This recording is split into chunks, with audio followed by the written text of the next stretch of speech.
clear cache on Spotify.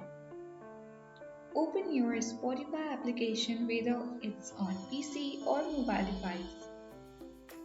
Make sure to sign in to your Spotify account, then go to profile icon at the top right corner of the screen. On this drop-down menu box, select Settings, and on the Settings page, scroll all the way down until on all this you don't find storage. Under storage, as you can see, the cache. We can see that on the cache, 7 MB storage has been stored on the cache.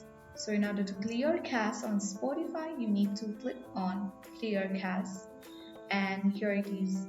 Soon that any temporary files that the Spotify has saved to this device will be removed.